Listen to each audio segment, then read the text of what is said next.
Two Red Army soldiers froze in the middle of a wheat field when they heard the rumble of engines. There was nowhere to hide. Around them, only waist-high grain and a cloudless sky stretched endlessly. A minute later, two motorcycles with sidecars and a truck with its canvas cover thrown back emerged from behind a hill. It was a German motorized patrol. The two Soviet soldiers were one step away from captivity, perhaps something worse. But one careless phrase would turn everything upside down. The Germans believed they faced two broken soldiers ready for anything, but they were wrong. These two Soviet fighters had prepared an elaborate plan of revenge for the occupiers that the fascists would not survive. July 1943, Kursk salient. This was the third day after German tank wedges broke through Soviet defenses. Tens of thousands of Red Army men found themselves cut off from their units, wandering through fields and groves, trying to reach their own lines. Some fought their way through, some hid in villages, some fell into captivity. But the two fighters trudging through the field in worn uniforms were not even trying to flee. It was too far to the forest, the space too open. Senior Sergeant Roman Ivanovich Solovyov, 39 years old, a former German language teacher from the city of Tula, slowly raised his hands. Private Yevgeny Grebenshchikov, 24 years old, a rifleman from a peasant family, repeated his commander's movement. They stood motionless while motorcycles circled around them, raising dust. 12 German soldiers jumped from their vehicles with submachine guns at the ready. An officer shouted something in German, a short, sharp command. The Germans searched the prisoners quickly and professionally. They shook out pockets, checked the lining of tunics, took Red Army books. Both Soviet fighters had no weapons, no ammunition, no staff documents. In short, nothing valuable. They had lost their rifles on the first day of encirclement when their unit came under attack from German tanks. Since then, for 2 days, they had made their way east, feeding on wild berries, sleeping in ravines, bypassing German positions. They were trying to reach their own lines and now stood with raised hands before a numerically superior enemy. The German lieutenant took out a radio from a motorcycle sidecar and began talking to someone on the radio. The voice sounded distinct in the summer silence. Solovyov stood with his gaze lowered to the ground, pretending to be a frightened prisoner, but his ears caught every word. 17 years of teaching German at Tula School Number 14 had not been in vain. Pronunciation, intonation, and military terminology settled in his consciousness automatically, and what he heard made his heart beat faster. The offensive would begin the day after tomorrow at dawn. The main blow would be struck from the southern flank. 3 tank battalions were being concentrated there. The officer reported the discovery of 2 prisoners, confirmed the coordinates for gathering reconnaissance groups, clarified the time of return to unit positions. All this information sounded routine, like ordinary conversation between military men. But for Soviet command, this intelligence was worth the lives of hundreds of soldiers, because knowing the direction of the strike allowed them to prepare defenses, pull up reserves, and meet the enemy fully armed. And the most critical problem was that by pure chance, Roman Solovyov knew very important information, the main meaning of which was that on that very southern flank, Red Army defenses were practically absent. And if the Germans delivered a massive strike at that point, Soviet defenses might not hold and collapse like a house of cards. Solovyov understood this information had to reach his headquarters at any cost. But how? After all, they were unarmed, surrounded by a dozen German soldiers with submachine guns, located in enemy rear areas, without maps or compass. Their only advantage was that the Germans did not know one of the prisoners understood their every word. They needed a plan. They needed cunning. They needed incredible luck. The lieutenant finished his radio conversation and turned to the prisoners. A non-commissioned officer asked him something. Solovyov caught the questioning intonation, though he could not make out the words. The officer nodded, waved his hand toward the truck. Two German soldiers grabbed the Red Army men by the shoulders and dragged them toward the vehicle. Now they would be loaded, taken to a prisoner of war camp, interrogated, and the information about the coming offensive would remain with the Germans. The southern flank of Soviet defenses would meet the strike unprepared. 3 tank battalions would break through the line. Thousands of Red Army soldiers would find themselves in a pocket. Solovyov quickly leaned toward Grebenshchikov and whispered in Russian, barely moving his lips, for him to play the role of a deserter. Grebenshchikov nodded imperceptibly, understanding. Years of war had taught fighters to understand each other with half a word and trust commanders unquestioningly. If the senior sergeant had devised something, there was a chance. The Germans were already opening the truck bed when Solovyov began speaking, not in Russian, but in broken German with a strong accent. Deliberately poor, with grammatical errors, as if trying to remember school lessons. He chose words slowly, with pauses, like someone who once studied the language but almost forgot it. He said they were tired of fighting and wanted to surrender. War is bad. Stalin sends them to slaughter. This was primitive vocabulary, the simplest constructions, the most convincing imitation of a person barely stringing words together. The German lieutenant stopped and turned around. He looked at Solovyov with surprise. No translator was needed. The Soviet prisoner was trying to speak himself. The officer approached closer, squinted, and asked a question. Solovyov understood him perfectly, but pretended to struggle understanding the speech. He asked again, requested slower repetition. The German was losing patience, asked directly where they were from and where they were going. And then Solovyov uttered the phrase that changed everything. Roman said they knew a weak spot in Soviet defenses and were ready to show the Germans, but only on location, because they did not know coordinates and could not use maps. Grebenshchikov, understanding not a word of German, looked away, portraying submission and fatigue. The perfect image of a soldier broken by war, ready for anything to save his own life. The German lieutenant frowned, consulted with a non-commissioned officer. Solovyov heard their conversation clearly. They discussed the possibility of a trap or ambush, but agreed that 2 unarmed Soviet soldiers could not oppose a dozen Germans. The occupiers were already anticipating receiving valuable information and perhaps even a reward. Outwardly, it seemed the logic was ironclad. 2 exhausted, frightened Red Army men against 12 armed soldiers with motorcycles and a truck. There should be no danger. The lieutenant waved his hand. Solovyov pointed northeast toward a forest belt about 2 kilometers away. The Germans formed a marching column. They placed prisoners in the center, submachine gunners on the sides, motorcycles in front and behind. Professional, with no gaps in the guard. The truck moved slowly so infantry could walk alongside. A hot July afternoon, dust from under the wheels, and the monotonous landscape of Kursk steppes. An ordinary episode of war, convoying prisoners. But Roman Solovyov was not leading the Germans to a weak spot in Soviet defenses.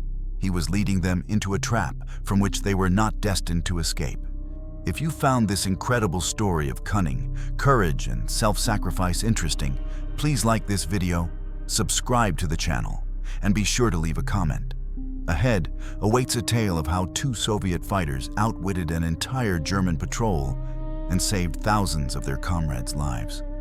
The Germans had already begun opening the truck's tailgate for loading prisoners when the dangerous game truly began. Every word Solovyov spoke in broken German had to sound convincing. Every gesture had to reinforce the image of a defeated soldier seeking salvation. The slightest mistake in intonation, an overly confident phrase, too correct pronunciation, and the Germans would realize they were being deceived. Then, everything would end instantly with a burst of submachine gun fire. Roman understood he was walking a razor's edge between life and death, between hope and inevitable doom. His 17 years of teaching German language at a provincial school had taught him not only grammar and vocabulary, but also the ability to hear subtle nuances of pronunciation, distinguish dialects, understand the psychology of native speakers. Now all this knowledge served a single purpose: to convince the enemy that before them stood a simple, poorly educated soldier who barely remembered school lessons. The German lieutenant stepped closer, studying Solovyov with obvious suspicion. His eyes, cold and calculating, tried to penetrate the mask of submission and fear that the Soviet sergeant wore. The officer asked where exactly this weak spot in defenses was located. Solovyov deliberately hesitated, choosing words as if searching his memory for the right German expressions. He explained in primitive phrases that they had served in a unit stationed near the forest belt, knew the terrain well, had seen how few Soviet soldiers remained after the German breakthrough. But to show the exact location, they needed to go there because he could not explain coordinates, did not understand military maps. These were the words of a simple man, a soldier who knew his immediate surroundings but lacked broader military knowledge. The perfect cover for the elaborate deception being woven. Grebenshchikov stood nearby, not understanding a single word of the conversation, but playing his role flawlessly. The young peasant soldier had learned during years of war to trust his commanders implicitly and follow orders without question. When Solovyov had whispered to play the deserter, Yevgeny immediately understood what was required of him. His face expressed hopeless fatigue, his shoulders were slumped, his gaze wandered aimlessly across the ground. Everything in his appearance screamed of a man broken by war's horrors, ready to betray his homeland for the mere chance of survival. This was precisely the image the Germans wanted to see, precisely what fit their ideas about the weakness of Soviet soldiers' morale. They believed their propaganda about the imminent collapse of Red Army resistance, believed that more and more Soviet fighters wanted to escape the hell of war at any cost. The German non-commissioned officer, a stocky man of about 35, with a scarred face and cold gray eyes, approached the lieutenant and began speaking rapidly in German. Solovyov caught every word of their exchange. The non-commissioned officer expressed doubt, suggested this might be a trap. He reminded the officer that Soviet partisans and reconnaissance groups often used such tricks to lure small German units into ambushes. But the lieutenant objected, pointing to the obvious weakness and exhaustion of the prisoners, their lack of weapons, the open terrain around them. He argued that even if this was an attempt at deception, 12 well-armed German soldiers with automatic weapons and motorcycles could easily handle any threat. Besides, the potential intelligence value was too great to ignore. If these Russians truly knew a weak spot in defenses, this information could prove decisive for the coming offensive. The conversation between the German officers revealed much to Solovyov about their tactical thinking and the scale of preparations for the attack. They mentioned concentration of tank units, artillery preparation, coordination with air support. Every detail, every casual remark added pieces to the puzzle of German plans. Roman's mind worked feverishly, memorizing everything, analyzing, trying to understand the full scope of the coming operation. He realized that what he had heard over the radio was not an isolated tactical move, but part of a massive, carefully planned offensive. 3 tank battalions on the southern flank, were just one element of a larger strategy aimed at breaking through Soviet defenses and creating a breakthrough to the operational rear. If the Germans succeeded, the consequences would be catastrophic. The march toward the forest belt began in an atmosphere of tense alertness. The Germans formed their column professionally, leaving no gaps in security. 2 motorcyclists rode ahead, scanning the terrain for potential threats. The main group moved in the center with prisoners surrounded by submachine gunners on all sides. The truck followed slowly, maintaining pace with the infantry. 2 more motorcyclists brought up the rear, constantly turning to watch their backs. This was the work of experienced soldiers who had survived years of war and knew the price of carelessness. They would not be easy to deceive or surprise. Every step toward the forest required Solovyov and Grebenshchikov to maintain their act flawlessly, show no sign of confidence or hidden purpose. Roman Ivanovich Solovyov was born in 1904 in Tula, in the family of a railway employee and a seamstress. Those were times when the Russian Empire did not yet know it would soon collapse under the blows of revolution and civil war. His childhood passed in a small apartment near the Tula Arms Factory, where every morning the whistles of locomotives announced the beginning of the working day. And in the evenings, his father told stories of distant stations and cities he had seen during his railway service. Young Roman grew up among the sounds of industry and the smell of metal, in a world where honest labor was valued above all else. He studied well at the gymnasium, showing particular aptitude for languages. German and French came easily to him, and teachers predicted a brilliant future as a translator or diplomat. But revolution and civil war changed everything. The Solovyov family survived those terrible years with difficulty, losing relatives and property, but maintaining dignity and hope for better times. When peace finally came, Roman entered the Pedagogical Institute, choosing the profession of teacher. It was 1923. The country was rebuilding from ruins, and there was a desperate need for educated people who could teach the new generation. Solovyov threw himself into this work with youthful enthusiasm. After graduating from the institute, he received an appointment to school number 14 in Tula, where he would teach German language for the next 17 years. It was calm, measured work that brought satisfaction. Students, lessons, checking notebooks, school evenings, methodological councils. He married Maria Stepanovna, a colleague who taught literature. They had children. Life flowed peacefully and predictably, filled with simple joys of family and professional growth. When war came in June 1941, Roman Ivanovich was already 37 years old. He could have remained in the rear. Teachers were considered essential personnel, but he volunteered for the front. His knowledge of German was immediately noticed, and he was assigned to a reconnaissance unit as a translator and interrogator. The first year of war showed Solovyov that peaceful knowledge could become a deadly weapon. He interrogated prisoners, translated captured documents, listened to intercepted radio conversations. His fluency in German allowed him to catch nuances that other translators missed, understand subtext and hidden meanings.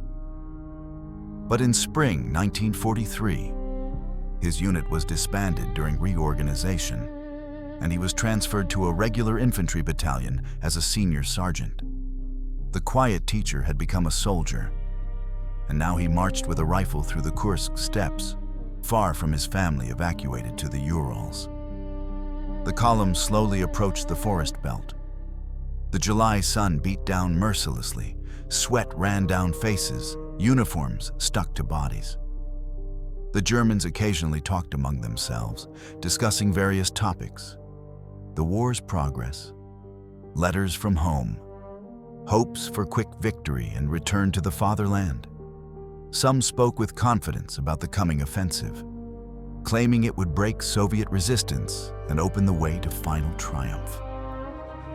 Others were more cautious, remembering hard battles of recent months, growing Soviet resistance, increasing losses in German ranks. Solovyov listened to these conversations, extracting useful information, understanding the enemy's morale and expectations. He noticed that even in casual soldier talk, there was nervousness, uncertainty about the future, fatigue from the endless war. Grebenshchikov walked silently beside him, maintaining the image of a broken soldier. But inside, the young fighter's heart pounded with tension and fear. He did not know exactly what plan Solovyov had devised, did not understand where they were being led or what would happen next, but he trusted his commander absolutely. Yevgeny came from a simple peasant family from a small village in Ryazan province. Before the war, he had worked in the fields, helped his father with household chores, planned to marry a girl from a neighboring village. The war had taken him from that peaceful life and thrown him into hell of battles, retreats, deaths of comrades. He had learned to shoot, dig trenches, crawl under fire, sleep in mud and cold. But most importantly, he had learned to trust his commanders and follow orders without hesitation. If Solovyov said to play the deserter, it meant there was a reason, meant there was a plan that could save them. The forest belt was now clearly visible ahead, a dark green strip against the yellow steppe. Approximately 1.5 kilometers remained. Solovyov knew that somewhere in those trees, Soviet snipers were positioned. He had served in this sector before the German breakthrough, knew the location of forward positions, understood how defenses were organized. The sniper group commanded by Warrant Officer Krotov had been stationed in this forest belt for over a week, covering approaches to the main defensive line.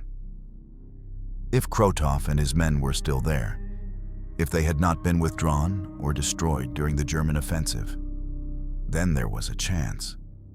A slim chance, requiring incredible precision, perfect timing, and enormous luck. But it was the only chance they had to survive. Deliver the critical information to headquarters, and prevent the catastrophe that threatened Soviet defenses on the southern flank. The forest belt grew closer with each step, and tension mounted like a tightening spring ready to snap. Solovyov's mind worked feverishly, calculating distances, estimating angles of fire, trying to remember the exact location of sniper positions he had seen during reconnaissance patrols weeks ago. The forest strip was approximately 50 to 70 meters wide, consisting of mixed trees, birches, aspens, occasional oaks. Dense undergrowth in the lower layer provided ideal camouflage. A small gully with a stream, overgrown with bushes, cut through the middle.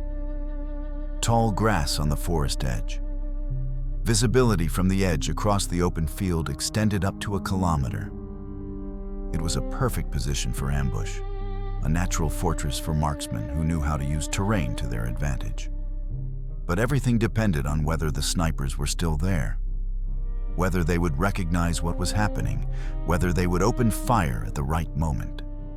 Solovyov had no way to signal them, no means to communicate his plan. Everything rested on intuition, experience, and desperate hope that professional soldiers would understand the situation and act correctly. He needed to bring the Germans to a distance of 300 to 400 meters from the forest edge. Close enough for accurate sniper fire, but far enough that the enemy would not immediately take cover in the trees. The killing zone had to be an open terrain where German soldiers would have nowhere to hide, where their numerical advantage would become meaningless against precision shots from concealed positions. The German lieutenant became noticeably more cautious as they approached the forest. He barked orders, and the column's formation changed. 2 soldiers were sent forward as scouts to check the forest edge for potential threats. The motorcycles took flanking positions, engines idling, ready for quick maneuver. Submachine gunners prepared their weapons for immediate use, fingers resting near triggers, safeties clicked off. These were professionals who had survived years of war by never dropping their guard, never assuming anything was safe. The lieutenant's eyes constantly scanned the tree line, searching for any sign of danger, any indication of ambush. Solovyov felt sweat running down his spine that had nothing to do with the July heat. If the Germans became too suspicious, if they decided to turn back or send the prisoners forward alone, the entire plan would collapse. The officer called out to Solovyov, asking in sharp German where exactly they needed to go. Roman responded in his carefully maintained broken accent that they needed to pass through the forest, that the weak point in defenses was on the other side. He gestured vaguely toward the trees, explaining in simple words that Soviet positions were beyond the forest belt, that few soldiers remained there, that the way was open for German advance. The lieutenant exchanged glances with his non-commissioned officer. Suspicion was clearly growing. The non-commissioned officer suggested sending the prisoners forward first, letting them walk into any potential trap. Solovyov's heart sank, but he forced himself to nod agreement, maintaining the image of submissive cooperation. He and Grebenshchikov would walk ahead, unarmed and exposed, while German guns aimed at their backs. Approximately 400 meters remained to the forest edge when the two Soviet soldiers began walking in front of the German column. Every step felt like walking to an execution. Solovyov could feel the weight of a dozen German weapons pointed at his back, knew that any suspicious movement would result in immediate fire. He walked slowly, deliberately, shoulders slumped in apparent exhaustion and defeat. Beside him, Grebenshchikov maintained the same dejected posture, though the young soldier's muscles were tense as wire, ready to drop and roll at the first sound of gunfire. The distance closed. 350 meters, 300 meters. Still no sign from the forest, no indication that anyone was there, watching, preparing. Inside the forest belt, Warrant Officer Pyotr Andreevich Krotov lay motionless in a carefully constructed hide among thick bushes, his eye pressed to the optical sight of his Mosin rifle. He had first spotted the approaching German patrol about 20 minutes ago, a small dust cloud on the horizon that gradually resolved into motorcycles, a truck, and marching soldiers. Through his binoculars, he had watched them come closer, had seen the two figures walking in the center of the formation. At first, he thought they were simply prisoners being transported to the rear. But something did not fit that assumption. Why would a motorized patrol stop in the middle of open steppe to march prisoners on foot? Why approach this particular forest belt when faster routes existed? Krotov was a professional hunter before the war, had spent years tracking game through Vologda forests, had learned to notice details that others missed. As the column came closer, Krotov raised his binoculars again and studied the prisoners more carefully. His breath caught. That face, those features, the way the man walked despite obvious exhaustion. It was Solovyov. Roman Ivanovich from the reconnaissance unit, the German teacher who had helped interrogate prisoners, who had translated captured documents. Krotov had served alongside him for months before their units were separated during reorganization. He knew Solovyov was intelligent, resourceful, capable of complex thinking under pressure. And now he was walking ahead of a German patrol, leading them directly toward this forest position. This could not be coincidence. The teacher had a plan, was deliberately bringing the enemy into killing range. Krotov whispered urgently to his 3 snipers positioned nearby. Prepare for engagement, wait for his command, prioritize officers and machine gunners. The snipers were all experienced marksmen, men who had survived countless battles through skill, patience, and iron discipline. They checked distances using marks on their scopes, accounted for wind and light, distributed targets among themselves. First priority, the lieutenant and non-commissioned officer, the leaders whose deaths would paralyze German command. Second priority, the motorcyclists with their machine guns, whose firepower posed the greatest threat. Third priority, submachine gunners in the main group. The plan was simple: coordinated volley on command, then selective fire. Exploit chaos and confusion to maximize casualties before the enemy could effectively respond. Each sniper had approximately 20 rounds, enough for a sustained engagement if they made every shot count. They settled into firing positions, controlling their breathing, clearing their minds of all distraction, becoming extensions of their weapons. 300 meters. Solovyov could see individual trees now, could make out the darker shadows of undergrowth, could almost imagine he saw the glint of optical sights watching from concealment. His legs felt heavy as lead, each step an effort of will. Beside him, Grebenshchikov breathed heavily, understanding without words that the critical moment approached. The young soldier did not know exactly what would happen, but he recognized the tension in his commander's body, the barely perceptible stiffening of shoulders that preceded action. Yevgeny's mind raced back to his village, to his family, to the girl he had wanted to marry. He wondered if he would ever see them again, if these were his last moments on Earth. But he pushed those thoughts aside, focused on the present, on staying alive for the next few seconds, the next minute. 280 meters. The German lieutenant shouted something, his voice carrying across the open ground. Solovyov did not need to understand the words to know their meaning. Stop. Show us where. This was it, the moment of truth. Roman turned slightly, as if to gesture toward the forest, and then suddenly threw himself flat to the ground, pulling Grebenshchikov down with him. For a split second, the Germans froze in confusion. What was happening? Why had the prisoners dropped? And in that frozen instant, the forest erupted with the sharp crack of rifle fire. The deadly ambush had begun. 3 rifles fired almost simultaneously, their reports cracking across the summer air like thunder. The German lieutenant never had time to understand what was happening. The bullet struck him in the center of the forehead, snapping his head back violently before his body crumpled to the ground like a puppet with cut strings. The non-commissioned officer beside the truck grabbed at his chest where a neat hole had appeared, blood spreading rapidly across his gray-green uniform as he staggered and fell. The machine gunner on the nearest motorcycle was thrown backward from his sidecar, the Mosin rifle's 7.62 millimeter round punching through his ribs and destroying his heart. 3 men dead in the span of 2 heartbeats. The effect was devastating, exactly as Krotov had calculated.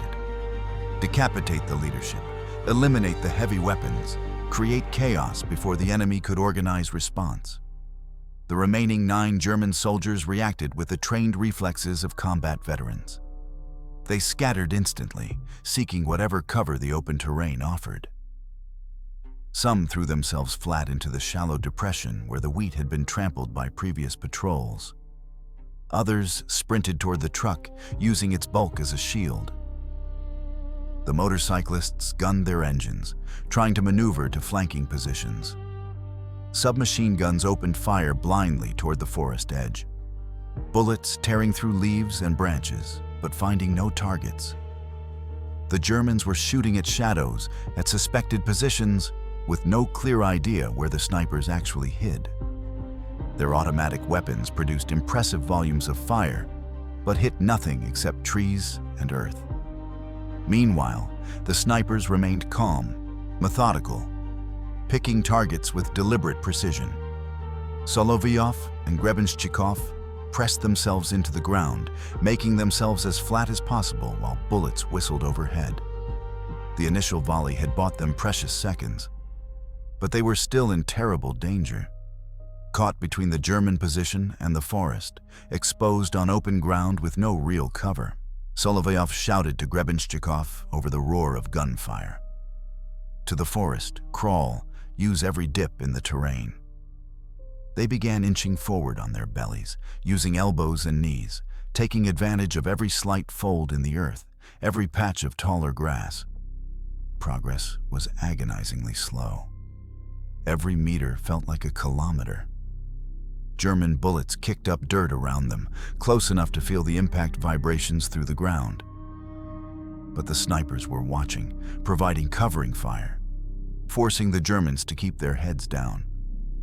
Krotov's second shot killed a German soldier attempting to set up a better firing position beside the truck. The man had raised himself to one knee, bringing his submachine gun to his shoulder, when the bullet took him in the throat. He fell gurgling, drowning in his own blood. Another sniper targeted a motorcyclist trying to swing his vehicle around for a flanking approach. The shot struck the driver in the upper back, severing his spine. The motorcycle careened wildly before crashing on its side, the engine screaming until someone managed to kill the ignition. A third sniper wounded a submachine gunner in the shoulder, spinning him around and dropping him behind the truck bed. The Germans were learning the hard way that their numerical advantage meant nothing against invisible enemies who killed with surgical precision from concealed positions. But the Germans were not helpless. One experienced soldier, a corporal who had survived the brutal Eastern Front campaigns, began shouting orders, trying to organize what remained of the patrol. He directed concentrated fire at specific sections of the forest edge where he suspected snipers might be hiding, based on the angle of incoming shots and the slight smoke puffs that marked firing positions. He was trying to suppress the snipers, force them to keep their heads down, create opportunity for maneuver. It was sound tactical thinking, the kind that kept soldiers alive in impossible situations. Under his direction, 3 Germans laid down sustained fire, while 2 others attempted to work their way toward the forest's flank. If they could get into the trees, if they could close the distance and bring their automatic weapons to bear at close range, the advantage would shift dramatically. Solovyov saw the maneuver developing even as he crawled. He understood the danger. If the Germans reached the forest, if they got among the trees where snipers could not maintain distance, the ambush would turn into close-quarters combat where German submachine guns would dominate. He tried to crawl faster, ignoring the burning in his muscles, the desperate need for air. Grebenshchikov was slightly ahead, the younger man's peasant strength and endurance serving him well. They had covered perhaps 50 meters, halfway to the forest edge. Just a little farther, just a little more. Then Solovyov felt the impact. A hammer blow to his left leg that knocked it sideways and sent lightning bolts of agony through his entire body. He had been shot. The bullet had struck just above the knee, shattering bone and tearing through muscle. Blood poured from the wound, soaking his trousers, spreading across the dry earth. The pain was incredible, overwhelming, threatening to drag him into unconsciousness. Solovyov bit down hard on his lip, tasting blood, using the sharp pain to focus his mind, to fight off the blackness creeping into his vision. He could not pass out now, could not give up. Too much depended on survival, on reaching safety, on ensuring the intelligence reached Soviet headquarters. He tried to continue crawling, but his injured leg would not respond, dragged uselessly behind him. He was finished. Done. The realization hit him with crushing finality. He would die here on this nameless field, his mission incomplete, his sacrifice meaningless. But Grebenshchikov saw his commander fall. The young soldier looked back, saw the blood, saw Solovyov struggling to move, and made his decision in an instant. Without hesitation, without thought for his own safety, Yevgeny reversed course, crawling back through the firestorm toward his wounded commander. Bullets tore up the ground around him, so close he could feel their passage through the air. One creased his shoulder, burning like a red-hot iron, but he ignored it. His entire world narrowed to a single purpose: reach Solovyov, save his commander, get him to safety. Everything else ceased to matter. The snipers saw what was happening and intensified their fire, trying to keep German heads down, trying to buy the young soldier time. Grebenshchikov reached Solovyov and grabbed him under the arms. The older man was heavy, dead weight with his wounded leg. But Yevgeny had grown up hauling grain sacks and wrestling plow horses. He had strength that city boys never developed, muscles built through years of farm labor. He began dragging Solovyov backward toward the forest, pulling with everything he had, legs driving against the earth, shoulders straining. Solovyov tried to help, tried to push with his good leg, but mostly he was burdened being hauled to safety by sheer determination and peasant stubbornness. The snipers poured fire onto the German position, forcing them to stay behind cover, preventing them from taking careful aim at the two exposed Soviet soldiers. The German corporal saw opportunity slipping away. He ordered his remaining men to concentrate all fire on the two crawling Russians, to cut them down before they reached the trees. 6 submachine guns opened up in a sustained burst, a wall of lead sweeping across the killing ground. But they were firing at moving targets at 200 meters with weapons designed for close range. Most shots went wide. A few came terrifyingly close, kicking up dirt inches from the struggling soldiers. One bullet struck Solovyov's boot heel. Another grazed Grebenshchikov's back, tearing his tunic but not penetrating flesh. And then they were at the forest edge, rolling into the blessed cover of thick bushes, out of the direct line of fire. They had made it. Against all odds, against logic and probability, they had survived. But the battle was far from over. The Germans now faced a choice: continue fighting from an exposed position against invisible enemies, or attempt retreat across open ground. The corporal made the tactical decision. He ordered his men to fall back, to use the truck and motorcycles as moving cover while they withdrew. 2 soldiers sprinted for the nearest motorcycle, trying to start it and escape. Krotov's rifle spoke again. One German fell immediately, shot through the back. The second managed 3 more steps before another sniper dropped him. The corporal cursed viciously, realizing retreat was as deadly as staying. They were trapped, caught in the open with no good options, being methodically destroyed by enemies they could not see or effectively engage. Over the next 10 minutes, the remaining Germans died one by one. A soldier trying to reload behind the truck exposed himself for just a second too long and took a round through the side of his head. Another attempted to sprint for a slight depression 30 meters away and was cut down after 20 paces. The corporal himself fell when he raised up to throw a stick grenade toward the forest, the explosive device falling from dead fingers to detonate harmlessly in the dirt. By the time silence finally settled over the field, all 12 members of the German patrol lay dead or dying. The snipers had accomplished a perfect ambush, destroying a numerically superior force without sustaining serious casualties themselves. Only one sniper had been lightly wounded by a ricochet fragment, a minor cut on his forearm that barely bled. Krotov emerged from his concealed position and moved quickly to where Solovyov lay bleeding among the bushes. The warrant officer's weathered face showed concern as he examined the wound.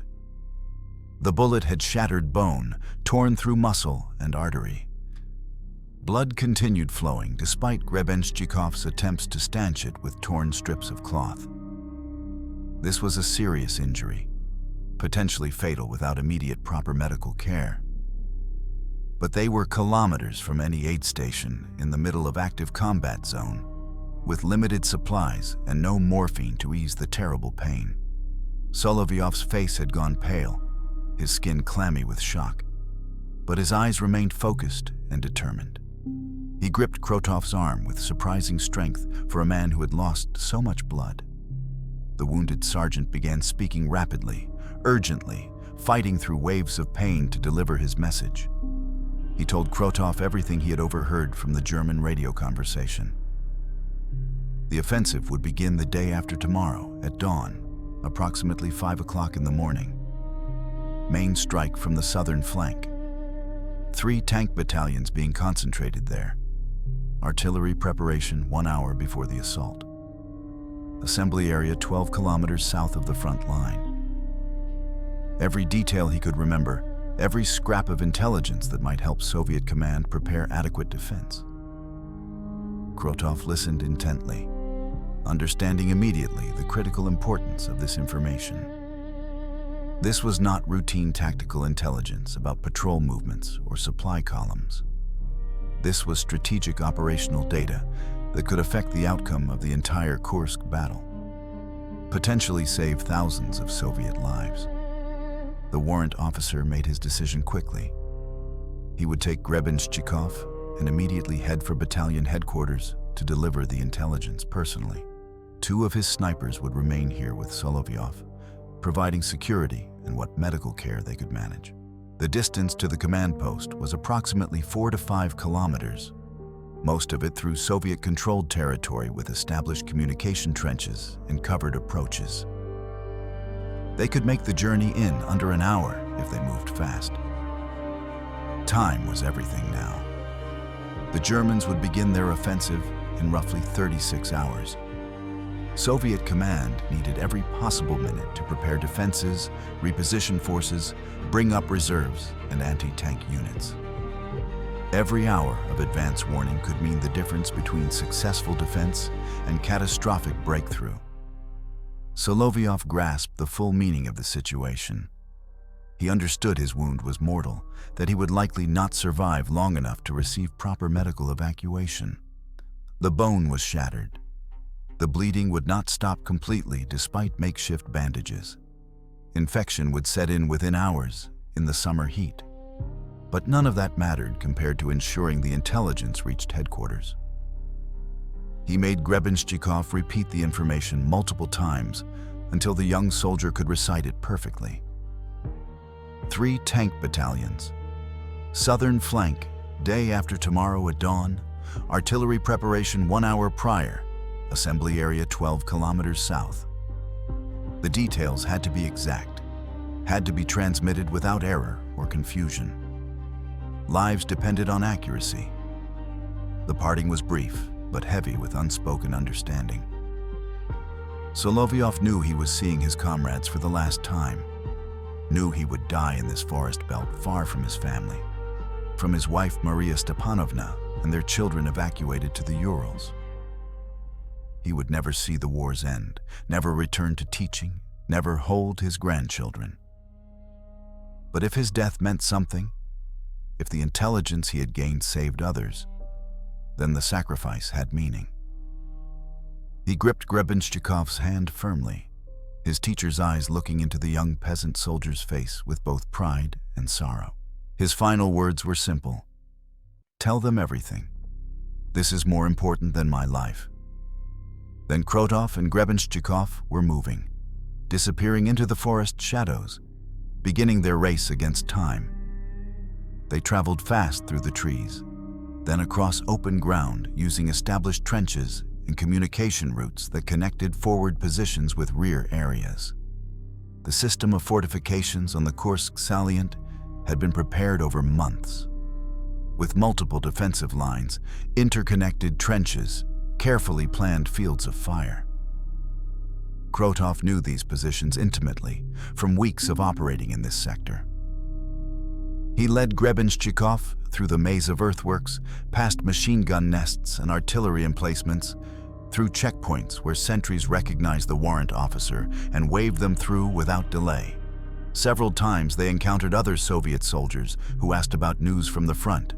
Krotov responded curtly that they carried urgent intelligence for headquarters, no time for conversation, and the soldiers let them pass immediately.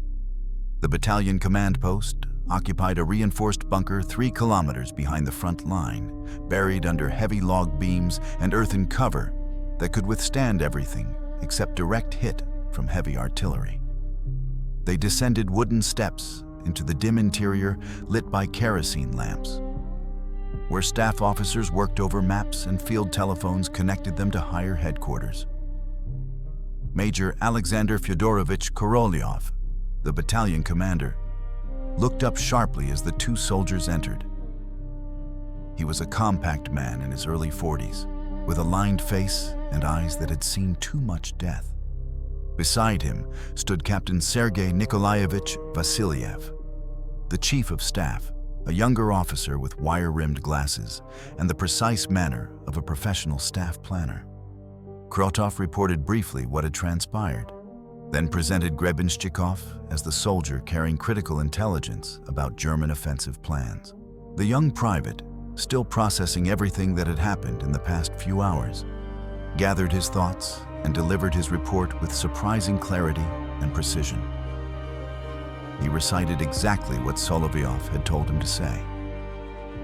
The offensive begins day after tomorrow at dawn around 5 in the morning.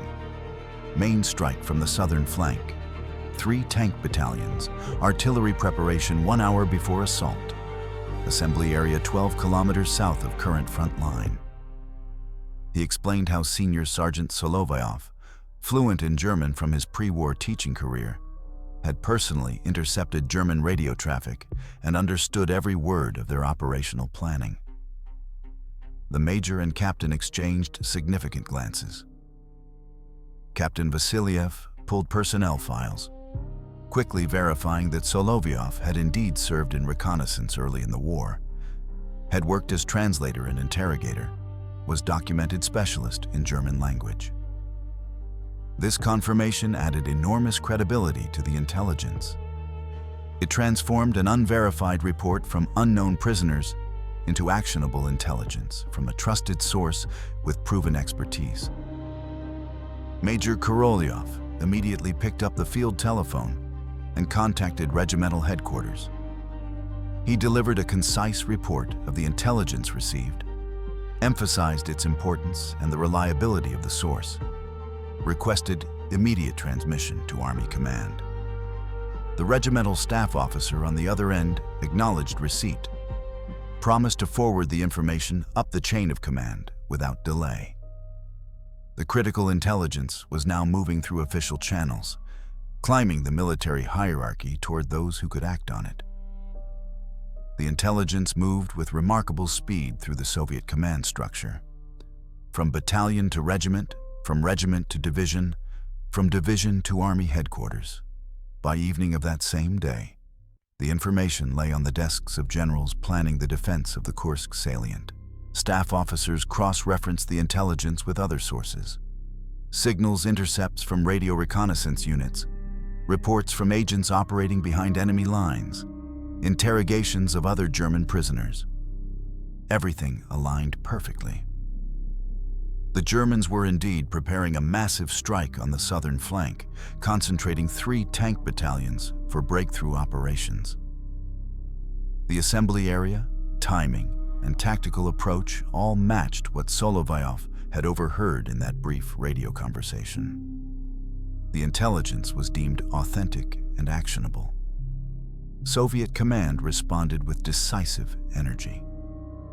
Throughout the night, forces were repositioned to meet the threat. 2 regiments of anti-tank artillery moved into position on the southern flank, their crews digging in and camouflaging their guns. An additional infantry battalion reinforced the sector, occupying prepared defensive positions. A tank brigade rolled forward from reserve, taking up hull-down positions where they could engage German armor at maximum range. Engineer units worked through the darkness, laying additional minefields across likely German approach routes. Thousands of anti-tank mines buried in carefully plotted patterns. Artillery observers registered coordinates for counter-battery fire and pre-planned defensive concentrations. By dawn, what had been a vulnerable sector had transformed into a fortified strongpoint, bristling with weapons and determined defenders ready to meet the enemy. The German offensive began exactly as predicted. At approximately 5 o'clock in the morning, the eastern horizon erupted with flashes as German artillery opened bombardment. Shells screamed overhead and detonated across Soviet positions in a carefully orchestrated preparation meant to pulverize defenses and demoralize defenders. But the Soviet troops were ready, sheltered in deep bunkers and covered trenches, waiting out the barrage with minimal casualties. After precisely 1 hour, the artillery fire lifted and German tank battalions advanced. Commanders in their turrets felt confident, expecting to encounter shattered, disorganized opposition. Instead, they met a storm of accurate anti-tank fire from concealed positions. Soviet gunners opened up at ranges where German return fire was ineffective, methodically destroying tanks one after another. The German tanks ran directly into the newly laid minefields that should not have existed on this sector. Explosions threw tracks and road wheels into the air, immobilizing vehicles that became stationary targets for anti-tank guns. German infantry attempting to support the armor advance found themselves caught in pre-registered artillery concentrations, suffering terrible casualties. The Soviet Tank Brigade launched a counterattack from the flank, hitting the German formation where it was most vulnerable. What was supposed to be a breakthrough operation turned into a bloody stalemate within 2 hours. By midday, German commanders called off the assault on the southern flank. They had lost approximately 40 tanks and several hundred soldiers for zero territorial gain. The breakthrough had failed completely, and with it, German hopes for success in Operation Citadel began to crumble. The information obtained at the cost of Solovyov's life had saved thousands of Soviet soldiers and prevented a potentially catastrophic breakthrough. The Kursk offensive, deprived of one of its key axes of advance, began losing momentum and initiative. Within days, Soviet forces would transition from defense to massive counteroffensives that would drive the Germans back hundreds of kilometers. The strategic turning point of the entire war was confirmed on the fields around Kursk, and unknown soldiers like Roman Solovyov had contributed their blood to that victory. Senior Sergeant Solovyov died from his wounds in the forest belt, where he had led the Germans into ambush. The two snipers who remained with him did everything possible, but blood loss was too severe. The shattered bone beyond their limited ability to treat. He remained conscious until the end. Understanding what had been accomplished, knowing his sacrifice had meaning. The snipers buried him near their position, wrapping his body in a tent half and digging a grave in the soft forest soil. They marked it with a wooden cross bearing his name, rank, and date, burned into the wood with a hot bayonet. Senior Sergeant Roman Ivanovich Solovyov, German language teacher from Tula, died July 1943 serving his motherland. Command recommended him for the Order of the Patriotic War, 2nd degree. The citation detailed how the senior sergeant, using his fluency in German, had obtained critical intelligence about pending enemy offensive, devised and executed a plan to escape captivity, led an enemy patrol into ambush by Soviet snipers, and ensured transmission of vital data to headquarters at the cost of his own life, thereby disrupting enemy operations and saving thousands of Soviet lives. His family learned of his death only in autumn of 1943, when the notification reached them at their evacuation location in the Urals. His wife Maria Stepanovna and their children returned to Tula after the city's liberation, where they received his posthumous decoration. They kept his memory alive. The story of a schoolteacher who became a hero, a quiet man who taught grammar and vocabulary in peacetime, and used that knowledge to outwit enemies and save his comrades in war. Yevgeny Grebenshchikov returned to active duty 1 week after the events in the forest belt. He was awarded the Medal for Valor for successfully escaping encirclement and delivering critical intelligence under difficult circumstances. Command also recommended him for higher decoration, noting exceptional courage and completion of mission in the most challenging conditions. Grebenshchikov continued fighting, participated in the liberation of Ukraine, forced crossing of the Dnieper River, battles in Poland. In spring of 1945, he entered Berlin as part of assault groups that fought through the city's ruins. He survived the war, returned home to his village, married, raised children, worked the land he had fought to liberate. Throughout his long life, he kept the memory of Senior Sergeant Solovyov, the teacher who had saved his life and shown him that heroism came in many forms.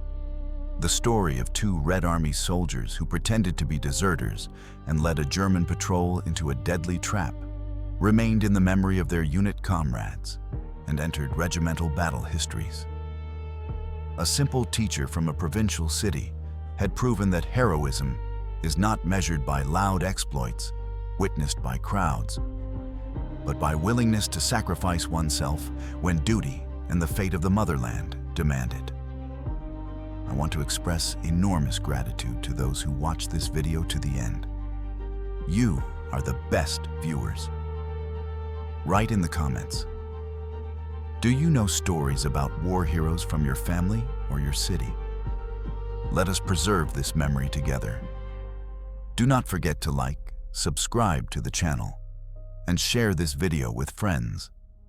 It is thanks to your support that we can continue telling about forgotten heroes and little-known pages of history. Until we meet again, remember those who gave their lives for our freedom.